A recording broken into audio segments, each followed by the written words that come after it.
Muy buenos días, bienvenidos a Espacio Salud Holística. Como cada miércoles es un gusto poderles saludar. Mi nombre es Araceli Padilla y le invito a que se quede con nosotros a lo largo de los próximos 60 minutos, donde estaremos platicando de un tema trascendente, vital, importante. Bueno, la verdad es que no tiene nombre de describir todo lo que nos va a hacer de gran utilidad para nuestra vida, para nuestro bienestar, y el propósito es que usted tenga información de relevancia para que tome decisiones trascendentes en su vida y en la de sus seres queridos. Así que quédese con nosotros, 501-6238, teléfono en cabina. Si usted tiene algún gordito en casa, algún conocido, algún familiar, algún vecino, algún amigo, dígale que se ponga atento a esta información porque puede ser la diferencia de su bienestar. Doctor, ¿cómo está? Muy buenos días. Buenos días, Araceli, buenos días a todo el auditorio que nos escucha.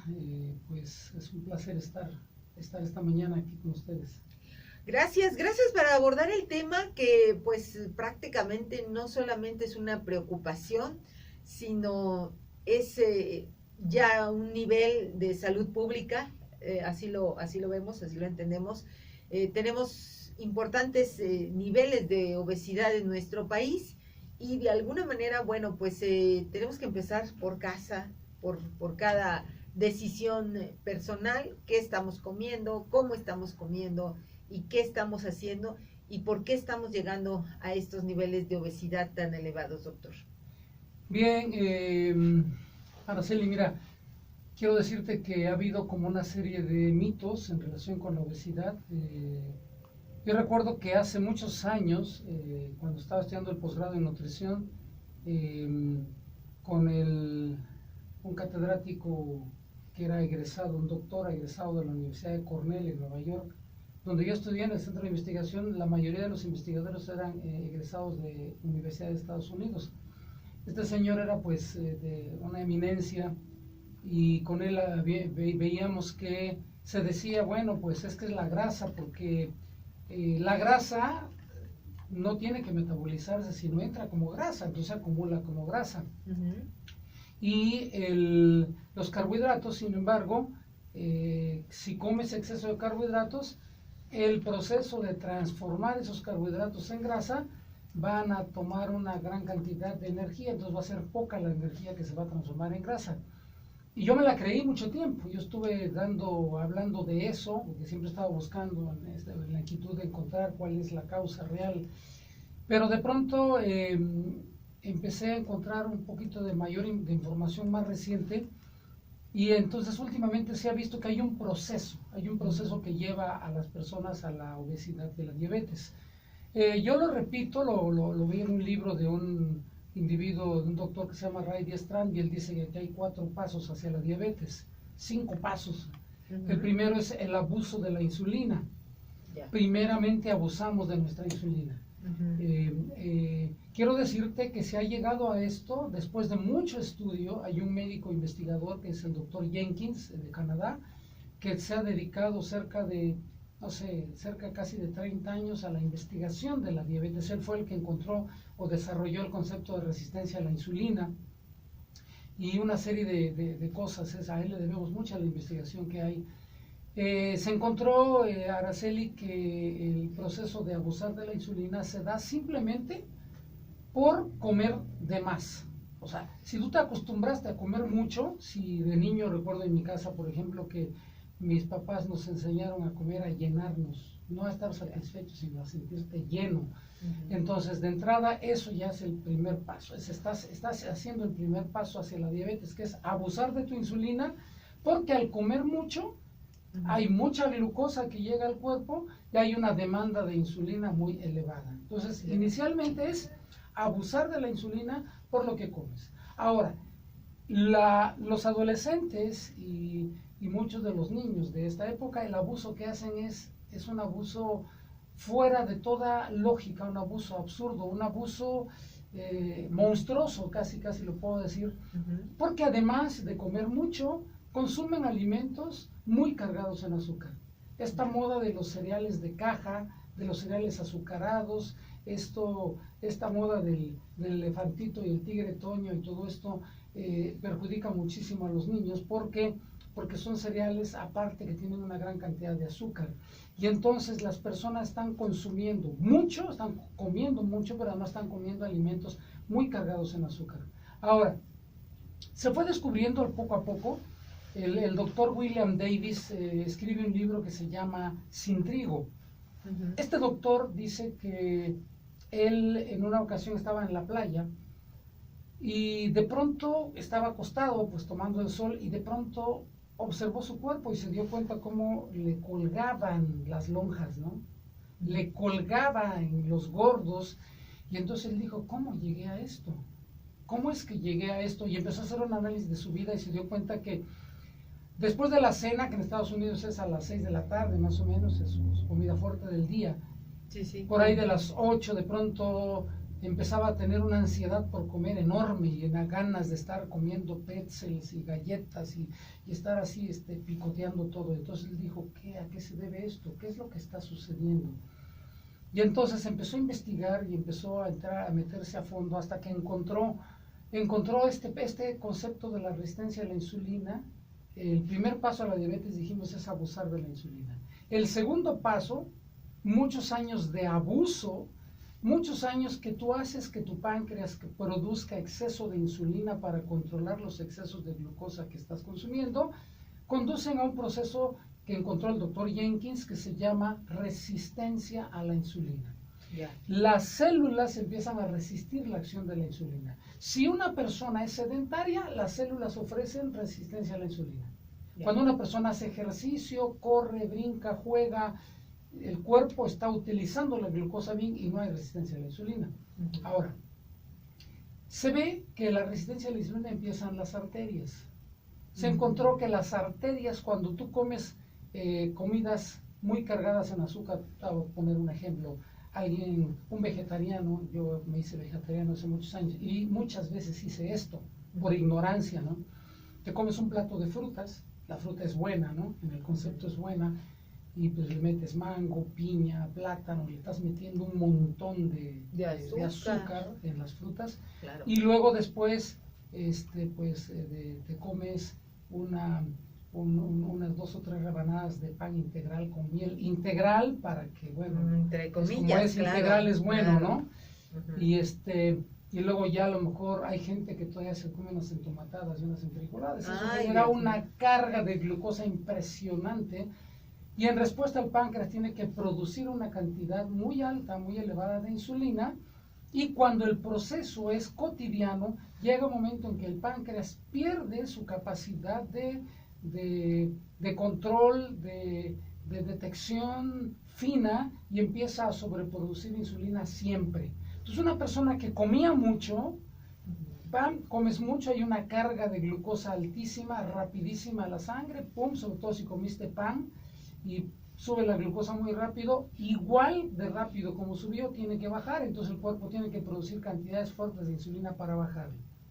Se hizo un experimento en donde a un grupo de niños se les dejó comer cualquier cereal con leche en el desayuno, pan y esto, y a un grupo de niños se les dio únicamente un omelette de fruta y un omelette de verduras, huevo con verduras y un plato de frutas. Y se observó que los niños que comieron frutas y el omelette de huevo, durante el día comieron 80% menos. Comieron mucho menos, 80%. Y los niños que desayunaron cereales, panes, durante el día comieron casi el doble que los otros niños. ¿Por qué? Porque cuando tú metes un desayuno con tanta glucosa, se genera un pico de glucosa, el cuerpo tiene que secretar insulina en exceso y baja esa glucosa en exceso también. Entonces llega un punto en que la glucosa está por debajo del nivel correcto, del nivel normal, incluso puede bajar, quedar abajo del nivel más bajo, del límite, y la persona en ese momento tiene hipoglucemia. Y cuando tiene hipoglucemia, la persona tiene hambre, quiere comer algo, incluso puede tener un apetito voraz. Y como hay mucha insulina circulando, pues se requiere. El cerebro se queda sin glucosa porque el cerebro la insulina mete más azúcar de la necesaria a los músculos, y se queda la sangre con baja insulina, y el cerebro toma la glucosa directa del torrente sanguíneo para funcionar. Entonces la persona está en necesidad, come. Y entonces hay picos durante el día, sube, baja, en respuesta tiene hambre, volvió a comer algún alimento inadecuado, volvió a subir otro pico y vuelve a bajar y así se lo lleva todo el día. Entonces por eso los niños comieron 80% más, casi el doble durante el día. Entonces de entrada, una persona que quiera bajar de peso o que quiera controlar su diabetes debe tomar un desayuno de proteína y grasa de preferencia, porque esto hace que la glucosa suba lentamente en la sangre, vaya subiendo despacito, despacito, despacito, y luego baja de la misma manera, despacito. Entonces no hay esta hambre feroz que te lleva a un segundo pico de glucosa y a un tercero y a un cuarto y así todo el día. Entonces, proteína y grasa, que sería, por ejemplo, un omelette de huevo es proteína con la grasa con lo que la freíste, ¿sí? Con un poquito de glucosa de las frutas. Un licuado, yo hago mi licuado, por ejemplo, con leche de coco, le pongo zarzamoras o moras azules, le pongo nueces, entonces lleva la grasa de la leche del coco, lleva las nueces que también son grasa, lleva la fruta que es de bajo índice glicémico, que es la zarzamora o la mora azul, y le agrego proteína, una proteína vegetal. Entonces proteína con grasa y poca azúcar. Entonces, por ejemplo, yo me acabo de tomar ese licuado. Yo en este momento con ese licuado mi glucosa está subiendo bien despacito, despacito, despacito, y va a bajar igual. O sea, yo literalmente en todo el día no voy a tener hambre. A la hora de la comida voy a comer, porque es la hora de la comida y a lo mejor tengo un poco de apetito, pero realmente que yo quiera comer, así que tengo un gran apetito, no me va a dar, porque la glucosa va a bajar despacio, y esto me puede ayudar a mantenerme durante todo el día con la energía suficiente para realizar mi trabajo. Entonces, este abuso de la insulina, estos picos, en un punto empiezan a crear lo que se llama resistencia a la insulina. Se ha observado, y yo lo leí con el doctor Reinstein primero, pero cuando busqué los artículos te citaba para ver, porque todo lo que publicas lo tienes que referenciar, entonces busqué los artículos y no estaba bien referenciado el libro, pero después con el doctor William Davis ya vi las referencias, los estudios, en donde se publicó, en qué revistas, y se encontró que, por ejemplo, cuando una persona consume un desayuno así cargado de glucosa, porque comió fruta con chocolate, con pan de muerto, típico de los muertos, y que la carga fue tan fuerte, este exceso de glucosa hace, después de un tiempo de que la persona siempre está así, hace que los niveles de glucosa se mantengan ligeramente elevados. Ligeramente, es decir, 90, 92, 89, 95, que se considera que todavía está en el rango normal, pero a nivel de metabolismo la glucosa ya está un poco alta. Y esta glucosa que está un poco elevada implica que hay un proceso bioquímico muy interesante, Araceli. Las lipoproteínas que se encargan de llevar grasa a las células, toman la grasa y la llevan a las células, ¿sí? Primero los kilomicrones, luego las VLDL y las HDL son el colesterol de baja densidad, de muy baja densidad. ¿No? ¿El llamado bueno? Sí, que llevan, no, el de alta densidad es el llamado bueno, y llevan la grasa a las células. Bueno, están circulando mucho tiempo en el torrente sanguíneo. Cuando una persona está consumiendo cantidades elevadas de glucosa y se mantiene permanentemente la glucosa en niveles arriba de 90, el doctor Gabriel Cousens, que escribe un libro que se llama Hay una cura para la diabetes en 21 días, dice que los niveles adecuados de glucosa deben de ser 85 en ayunas, máximo, abajo de 85 es lo ideal. Entonces, cuando una persona tiene niveles de 90, 90 y tantos, que se considera que está sana, como muchos pacientes me dicen, yo de la glucosa estoy bien, tengo 95, y yo me río por dentro y digo, pues no está tan bien. La persona, cuando se mantiene así, se ha visto que es como si hubiera pequeñas cantidades, haz de cuenta un vaso de agua azucarada, está un poquito altita la glucosa en sangre. Si tú a ese vaso con azúcar metes tu dedo, se forma una capita de azúcar pegajosa. Si después quieres tú abrir tu celular, si es de huella, con la huella alterada por el azúcar, ¿qué va a pasar? No puedes, porque no reconoce la huella, porque está alterada por una ligera y muy fina capa de azúcar. Es lo que pasa, doctor, por ejemplo, en algunas ocasiones se hacen estas palanquetas con azúcar y se pegan completamente. Pues eso, exacto. O sea, el digo, azúcar pega, es pegajoso. Okay. Bueno, fíjate bien.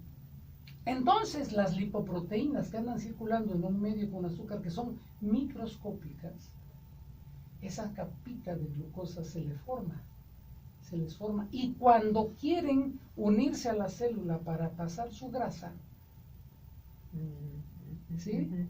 El receptor de la célula le dice código incorrecto, acceso denegado. Entonces no puede pasar su grasa, entonces se convierte en una lipoproteína inutilizada, ¿sí? Que el sistema inmune tiene que detectar y tiene que mandar algo que la destruya, que la digiera para poder utilizarla. Y se ha visto que el torrente sanguíneo, lo que hace el sistema inmune es mandar anticuerpos que llegan a esa lipoproteína y le avientan, le deshacen su capa entérica con radicales libres. Pero si ese proceso se da mucho en el cuerpo, hay muchos radicales libres en el torrente sanguíneo. Entonces, cuando una persona come excesos de glucosa, hay un artículo que leí del doctor Ray de Strango, lo mencionaba, que decía que se ha visto que cuando una persona mete una sobrecarga de glucosa se producen muchos radicales libres. Entonces yo no sabía por qué y lo fui investigando hasta que encontré el por qué. Cuando las lipoproteínas se inutilizan por ese exceso de glucosa, hay que destruirlas y el cuerpo las destruye con radicales libres. Como consecuencia, todo el torrente sanguíneo se llena de radicales libres y esto inflama la pared interior de las venas de arteria, es decir, los endotelios. Esta inflamación del endotelio, tú imagínate que el poro por donde sale la insulina es redondo, pero al inflamarse el endotelio se deforma. Sí, es como una tubería con sarro, más o menos. Más o menos. La insulina ya no puede pasar, ya no puede salir, ya no puede... No puede llegar a los músculos porque no puede salir de la arteria. Es el primer paso, ahí es donde está al principio la resistencia a la insulina. Primer paso. Segundo paso, si la persona es inactiva, se reduce el número de receptores de insulina en la célula y esto hace que también haya resistencia porque no hay suficientes receptores. Si la persona es sedentaria, pues estamos perdidos. Ahora, te digo una cosa. Resulta, Araceli, que entonces el proceso de resistencia a la insulina va aumentando cada vez más. Entonces el segundo paso es resistencia a la insulina, pero el tercer paso es resistencia a la insulina en una etapa avanzada o madura. Cuando la resistencia a la insulina ya está alta porque la inflamación de los endotelios es muy elevada y la persona no hace ejercicio y hay pocos receptores de glucosa en la célula, en ese punto, Araceli, empieza a ver que como la glucosa no puede ser llevada al tejido muscular, entonces la insulina no la puede pasar. El páncreas lo primero que hace, la respuesta inicial es producir más insulina para ahora sí que echarle montón a sacar la glucosa de las arterias y de las venas y llevarla al tejido muscular.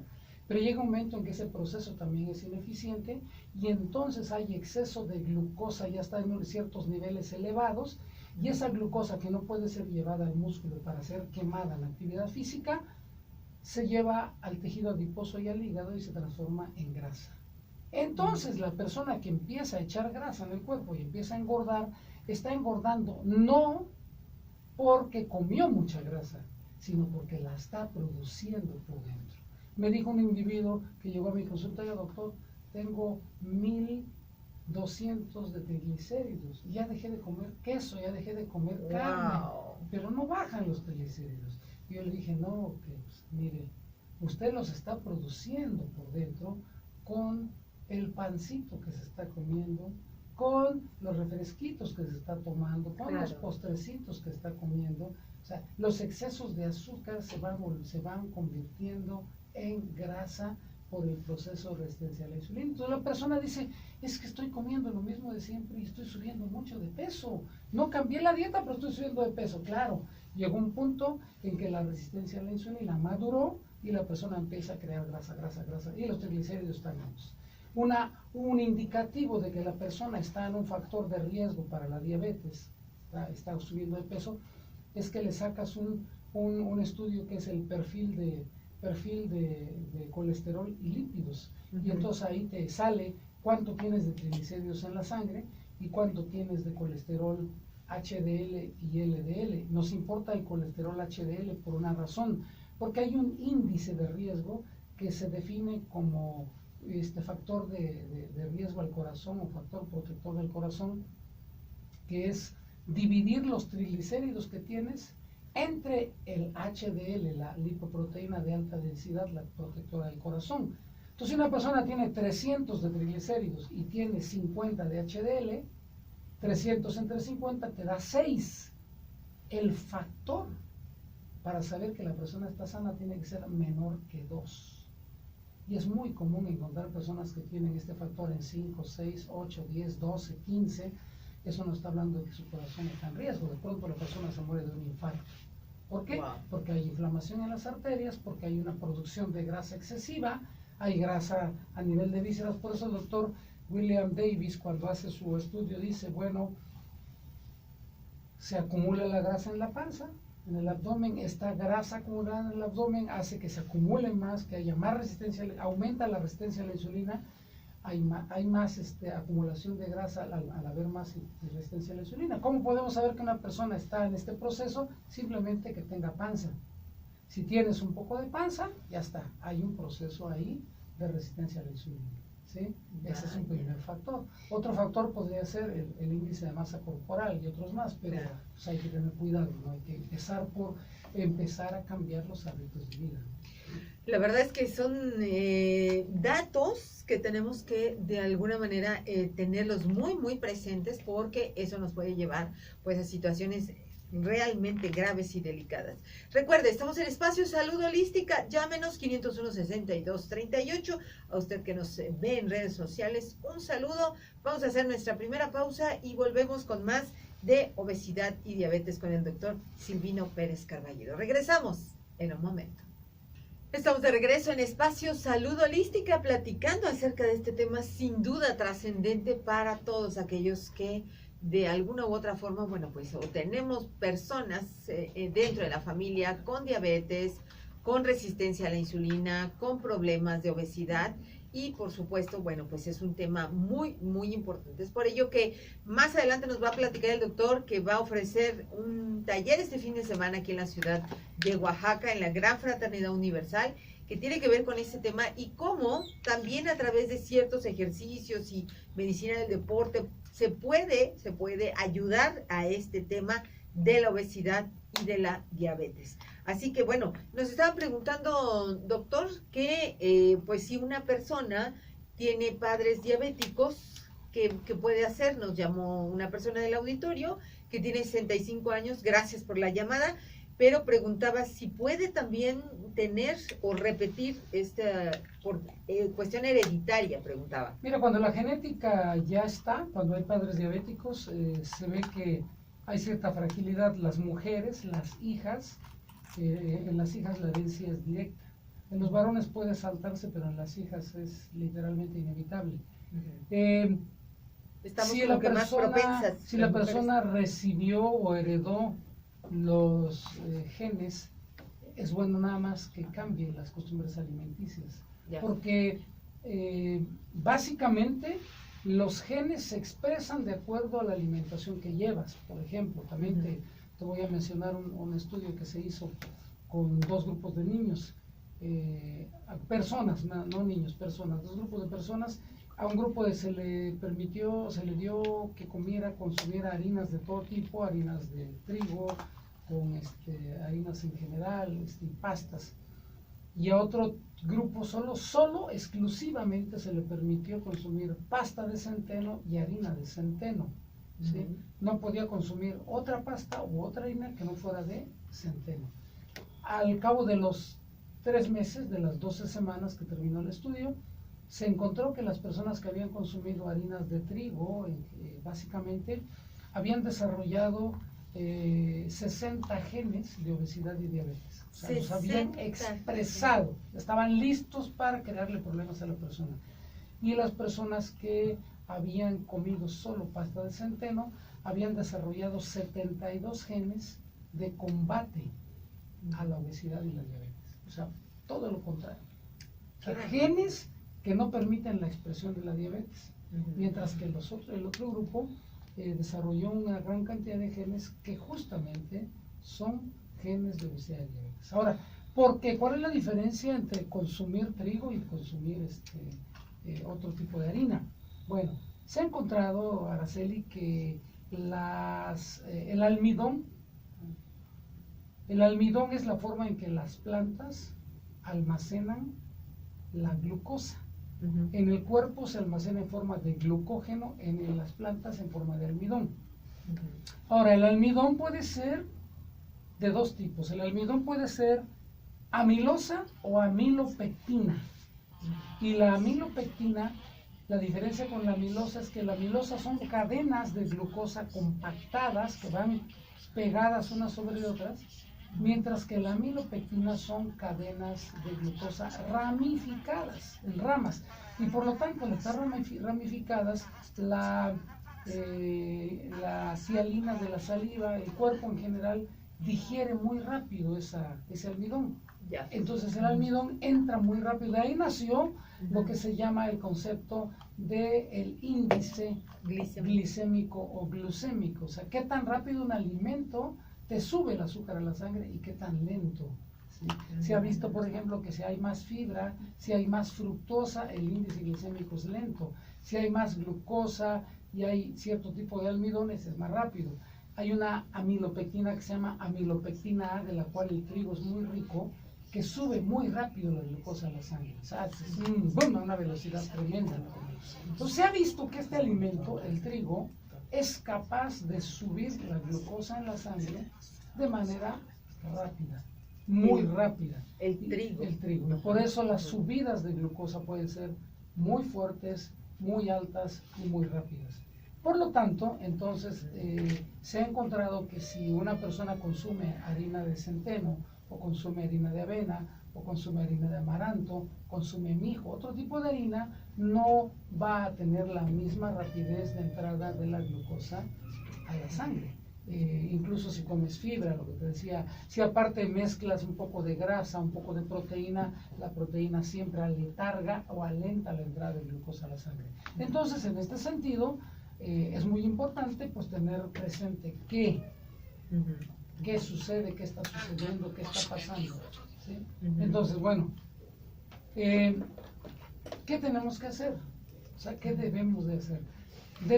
Hay tablas de alimentos, Araceli, incluso hay una tabla de un investigador francés que se llama Montignac, así se escribe, Montig con G, Nac, o Montignac. Este individuo, esta persona, tiene una tabla muy completa de alimentos de alto índice glicémico, de índice glicémico moderado y de índice glicémico bajo. Entonces, la alimentación de la persona obesa y diabética debe tener como preferencia los alimentos de índice glicémico bajo o moderado. Y evitar completamente los de índice glicémico alto. El trigo tiene un índice glicémico elevado, pero tiene muchas características negativas. El gran problema del trigo, vuelvo a lo que decía el doctor William Davis, ¿cómo llegué aquí? Y entonces empezó a estudiar este proceso de la resistencia a la insulina, la formación de grasa, bla, bla, ¿no? Y él entonces dice, bueno, entonces estos ataques de ansiedad por comer después de la cena deben tener un origen. Entonces él empezó a estudiar y empezó a comprenderlos, ¿sí? Cuando tú comes alimentos que tienen gluten, desarrollas ansiedad porque el gluten es adictivo. Entonces, si tú lo consumes, tu cuerpo quiere. Lo estás consumiendo, tu cuerpo quiere. Mientras más lo consumes, más quieres. Como dice el doctor Davis en su libro, desde el punto de vista comercial, el trigo es el alimento perfecto, porque mientras más comes, más quieres. Wow. Entonces es una necesidad impresionante. ¿Por qué? Porque el trigo tiene el gluten. Hay un tipo de gluten que el gluten, haz de cuenta que llega al intestino y estimula una proteína que se llama sonulina, que obliga al intestino a que los poros del intestino delgado se abran más para que puedan entrar trozos o polipéptidos de gluten, de la proteína del trigo más grandes. Estos polipéptidos después pasan la barrera hematoencefálica del cerebro y llegan a los receptores opiáceos del cerebro. Y entonces producen una sensación de placer. Con razón, digo, hay personas que en un determinado momento come un pan y bueno, quiere otro. Quiere otro y come galletas y quiere más. Quiere más y, o sea, hay una es adicción. cuento de y mientras acabar. más vayas comiendo, más vas a querer. Entonces ya una persona, cuando alguien quiere bajar de peso, va conmigo, le digo, tiene que dejar el pan. Y me ponen cara de angustia, le digo, miren, si realmente quieren hacer un esfuerzo serio, tienen que dejar el pan una semana mínimo para que el cerebro deje de estar pidiendo, porque entonces hay conductas, ¿no? Mira, tú quieres dejar el pan y curiosamente, entre comillas, resulta que siempre te ibas por una calle de tu trabajo y ahora te fuiste por una calle donde hay una panadería, ¿no? O sea, el cerebro genera conductas que te llevan a estar manteniendo la adicción. Entonces, bueno, es muy importante dejar la adicción. Entonces el doctor Davis se dio cuenta de eso, de que tenía que dejarlo. Y entonces dice, dejé el trigo por completo. Y entonces esa ansiedad por estar come desapareció. Pero sobre todo, doctor, comer algo dulce, o sea, porque no es así como alimento en sí, sino normalmente, y se comenta, ¿no? Es decir, después de la comida, como que nos hacen creer en estos estándares de alimentación que después de la comida el postre. Entonces, ¿qué sería lo conveniente para después de comer quitar esta ansiedad o qué se recomienda? Mira, no, lo importante es si dejas de comer alimentos que tienen cargas de glucosa elevadas, dejas de comer pan, eliminas el azúcar, esta ansiedad va a desaparecer. O sea, desde el punto de vista energético, la medicina china nos dice que el sabor dulce estimula el páncreas. Entonces, un postre, algo dulce al terminar la comida, pero una manzana horneada, una fruta, una rebanada de mango, no 3 mangos, ¿no? O sea, una rebanada de mango, al estilo de los japoneses, que como no hay fruta ahí, la naranja es postre para todos, ¿no? Le tocan los gajos a cada quien, ¿no? Entonces, bueno, así, pero, y recuerdo, o sea, yo tengo hermanos que están un poco gordos, ¿no? Y recuerdo una de mis hermanas que decía, pues hoy voy a comer solo fruta porque no tengo hambre. Y se comía 2 kilos de plátanos y como 8 naranjas, entonces es lo mismo. O sea, realmente la carga de glucosa es tanta que, bueno, es un insulto. Y el páncreas llega un momento en que se cansa de estar sobreproduciendo y deja de producir y ahí viene la diabetes. Porque entonces ya no hay nada que baje la glucosa. Ahora, es terrible cuando una persona llega a la diabetes porque llega con esos hábitos. Claro. Llega con esos hábitos y entonces al llegar con esos hábitos tiene que enfrentarse con el hecho de que tiene que hacer dieta y hay una resistencia aunque no enorme quiera, porque claro. hay una resistencia terrible a hacer dieta porque tiene esos hábitos. Ahora,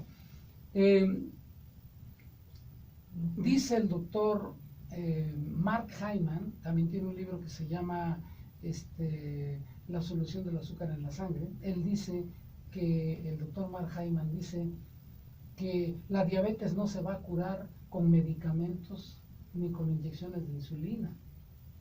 La diabetes se va a curar a través de un estilo de vida saludable.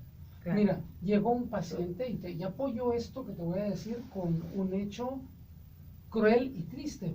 Llegó a mi consulta un hombre de 51 años, diabético. Yo tengo más de 51 años, Araceli. Esta persona diabética llegó ciego, literalmente ciego, y a punto de insuficiencia renal, a punto de la diálisis. Entonces, yo preguntándole, le digo, oiga, ¿verdad que usted cuando se volvió diabético, como le dieron medicamentos y le dieron insulina, usted siguió comiendo igual? Sí, yo seguí comiendo igual, pues ya tenía medicamento. Eso no puede ser. Tiene que ser educativo. Este enfoque de tómate tu metformina o inyéctate insulina, este enfoque tiene que cambiar. Porque la persona llegó ahí justamente por el comiendo, estilo de vida claro, que tenía, por lo que comía. Entonces, si no cambia eso, por más que le des, va a llegar un momento en que no es suficiente. los medicamentos y la insulina y la persona se va a poner grave, se va a poner mal porque el metabolismo se desorienta. En el paso 4 de la, dijimos el 1 abuso de la insulina, el 2 resistencia a la insulina, el 3 resistencia a la insulina ya moderada, el 4 es el síndrome metabólico, aparece el síndrome X o síndrome metabólico donde el metabolismo está hecho una pachanga, está completamente alterado porque hay resistencia a la insulina, porque la persona tiene presión alta, claro. Y me dice alguien, es que ya me dijeron que tengo que tomar la pastilla de por vida porque tengo la presión alta. Pero ¿por qué está alta la presión? ¿Tiene que ser de por vida? No, depende que la persona se ponga a hacer ejercicio y haga dieta y desinflame sus arterias. ¿Por qué? Porque la presión está elevada porque las arterias están inflamadas, entonces hay resistencia al paso de la sangre, ¿sí? Entonces, literalmente, el síndrome metabólico es el paso 4 y el quinto es la diabetes. Qué barbaridad. Entonces, bueno, pero sí tenemos una serie de, bueno, hay formas de hacer cosas que te puedan, que te lleven a no llegar, que te lleven a no llegar a ello. Yo le digo a la gente, ¿usted quiere comer fruta? Bueno, si usted tiene obesidad o tiene diabetes, hay 4 frutas que no debe consumir. Ajá. Y esto es un poco relativo porque se ha encontrado que también se hizo un experimento, Araceli, donde a un grupo de personas se les dejó consumir fruta de manera libre durante 3 meses. Y a un grupo de personas solamente se les permitió comer 2 frutas al día, que es la indicación típica de la dieta para la diabetes. 2 frutas al día.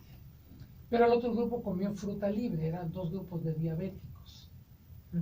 Cuando terminó el estudio les midieron la hemoglobina glicosilada, que te da un parámetro para saber cuál ha sido el promedio de glucosa por un mes, por un largo periodo de tiempo, no nada más como que en ayunas te la tomaste ya, la glucosa. Encontraron que los que consumieron fruta libre tenían la hemoglobina glicosilada más baja que el otro grupo. Esto se debe también, Araceli, a que se ha visto que las frutas tienen fructosa y la fructosa no necesita que haya un transportador a la sangre como la glucosa. La glucosa la lleva la insulina, la fructosa no lo necesita, la fructosa llega de manera directa, entra a la célula de manera directa y pasa al ciclo de Krebs. Entonces, incluso el consumo de fruta puede ayudar a una persona diabética a tener energía, dependiendo de algún tipo de frutas. Yo le digo a la gente, ¿quiere comer frutas? Hay frutas que son ideales y hay frutas que no debiera consumir. Hay que evitar el plátano, la piña, el melón y la sandía. Y dime que cuando vas a un restaurante, ¿qué te sirven el cóctel? Del plátano. Melón, sandía y piña, por supuesto. Piña también. La piña tiene mucha... Son cuatro alimentos. Plátano, piña, melón y sandía. Y sandía. Wow. ¿Cuáles son las frutas adecuadas para el consumo de una persona que quiere bajar de peso o tiene diabetes? El grupo número 1 son las frutillas, que son moras azules, zarzamoras, cerezas, frambuesas, fresas. Es el grupo número 1 de consumo. El segundo grupo son las frutas de semilla dura. Duraznos, melocotones, nectarinas y todo este tipo de elementos que son de semilla dura. Hay unas que son ciruelas rojas y que son dulces, bastante dulces. Ciruelas, pues esas se permiten. Dura, sí, porque tienen también más fructosa que glucosa y su proceso es un poco más amable. Segundo grupo, el tercer grupo de consumo para los diabéticos, ahí ya disminuyendo un poco, está ya no consumir tanto, están la mandarina, la naranja, la manzana, la pera. Sí, todavía es permitido, pero sin que sea en abundancia. Y ya luego viene el siguiente grupo de las frutas que deben consumir ocasionalmente, donde está el kiwi, donde está la papaya, el mamey, el mango, que son frutas un poco más dulces, el chico zapote, el zapote, ¿no? Y en el último grupo, que literalmente mejor no las consuman, está el plátano, la piña, el melón y la sandía, porque su contenido de glucosa es mayor que de fructosa. Entonces, bueno, ahora, Araceli, en México tenemos el dudoso honor de ser el país que tiene el primer lugar en obesidad del adulto y del niño. Antes los Estados Unidos nos ganaban, pero ahora con esta moda de la comida rápida, si tú vas a un establecimiento de comida rápida, ¿sí? No, bueno, voy a hablar de marcas, pero te comes una hamburguesa Pues lleva la carne, que es proteína, ¿no? Pero ¿con qué está cubierta? Sí, obviamente con el pan. En un pan, o sea, en un pan. Y el pan que se usa en la mayoría de estos establecimientos está hecho con pan transgénico, con trigo transgénico. Hace 50 años, un investigador se ganó el premio Nobel, se ganó un premio Nobel porque encontró la manera de que el trigo de 2 metros, el trigo el alto, ¿sí?, se convirtiera en trigo enano. Porque el trigo alto, por el peso, se dobla la cabecita al peso de los granos de trigo y se secan muchos granos. Entonces la producción es baja. Pero ese es el trigo ancestral, ¿sí?, que es un poco, más bien, mucho más sano que el trigo de ahora. Claro. ¿Sí? En algunas zonas de la Mixteca todavía están cultivando trigo ancestral, todavía puedes ver trigo de 2 metros, de 1,5 metros, ¿no? El que le llaman trigo sarraceno, ¿no? No, el trigo sarraceno, ¿no?, es un trigo chiquito que ese de por sí es bueno, pues, su respuesta es diferente. Yo hablo del trigo normal que se cultiva y que pues en la Mixteca todavía hay así de matas altas, pero el individuo, esta persona que se ganó el premio Nobel, encontró la forma de volver ese trigo alto un trigo enano, en donde ya no hay peso, entonces las cosechas se multiplicaron por 10, pero los problemas de salud también se multiplicaron por 10. ¡Qué barbaridad! Porque este tipo de trigo tiene más del genoma D, que codifica un gluten que causa más problemas, tiene mayor proporción de milopectina A, entonces es mucho más perjudicial para la salud. Entonces, bueno, si quieres bajar de peso y quieres controlar la diabetes, lo primero que tienes que hacer es eliminar el trigo de tu dieta en todas sus formas. Hay quien me dice, oiga, pero pues yo nada más como pan integral. Es lo mismo. ¡Qué barbaridad! Alguien me dice, llega un diabético, no, mire, yo nada más como pan tostado. Es lo mismo. De todas maneras. Tostado, pisoteado, sobateado, lo que sea, sigue siendo lo mismo. Qué barbaridad. Entonces no hay... Con razón los niveles, obviamente, de obesidad. Y por eso es que tenemos tanta obesidad y tanta diabetes en el mundo. Te voy a decir que hace como 10 años leí en un periódico que decía 10 de cada oaxaqueño son diabéticos. 10 y yo de cada... te quiero decir, un médico me dijo, no son 10, la cifra es mayor. Es una cifra maquillada, ¿sí? La cifra es mayor. Entonces, bueno, ¿por qué? Porque ahora tenemos un exceso de alimentación. Hay mucha comida disponible. Y la gente que no tiene dinero para consumir alimentos de calidad, vegetales, frutas, cereales integrales, ¿qué es lo que come? Sí. Verduras. No, mucho pan, tortas, sí, para llenar, no un para albañil nutrir, claro. Que está ahí trabajando, él está trabajando todo el día y no le hace tanto daño, pero una persona que Yo estaba pensando en que quién come eso, bueno, alguien pero consciente, a lo mejor, ¿no? En un determinado momento, porque no tiene que ver con un tema de dinero, tiene que ver con un tema de conciencia. Un tema de conciencia. O sea, las verduras no cuestan tanto, Araceli, quiero decirte que este fin de semana vamos a tener un taller de nutrición del deportista. Ajá. ¿Por qué metimos este tema de obesidad y diabetes? Porque la verdad, el deportista bien alimentado está en el extremo opuesto de un obeso o un diabético. Claro. Está en el extremo opuesto, está eficientizando al máximo la utilización y la quema de calorías de su cuerpo. Y entonces está bien alimentado, porque también te voy a decir una cosa, justamente algunos atletas están muy mal alimentados. Claro. Hay que saber nutrirse, cómo nutrirse para que el cuerpo pueda dar más de sí para alcanzar su máximo potencial, para alcanzar su máximo rendimiento. Eso es lo que se va a platicar entonces este fin de semana. Recuerde, si usted está interesado, 951-509-0158. Acérquese, de verdad vale la pena informarse, estar enterado. Lo que usted no aprenda, pues se lo va a cobrar la vida en temas de salud, en el área de salud. Doctor, ha sido un gusto haber estado con usted, de verdad, cada vez que está con nosotros, híjole, nos falta tiempo para seguir platicando de esto, pero vale la pena. Entonces es en la GFU, fin de semana. Fin de semana es nutrición del deportista, nutrición para alto rendimiento deportivo, nutrición para optimizar el rendimiento deportivo. Un atleta, cualquier deportista que quiera mejorar su desarrollo, pues hay que saber, porque muchos de nuestros atletas no llegan a sus máximos niveles porque no están bien. Por la nutrición, claro, por supuesto, por supuesto. Pues ahí está la invitación. Sí. El teléfono de su consultorio, doctor. Es el 205-1131, estoy para servirles, ojalá y les pueda yo ayudar en algo. Claro que sí. Ahí está para que usted se comunique con el doctor Silvino Pérez Carballedo si desea participar en este diplomado, el cual se puede agregar para este fin de semana con este tema que la verdad vale la pena que esté al pendiente. Mi nombre es Araceli Padilla, pásela bien, ya hasta la próxima.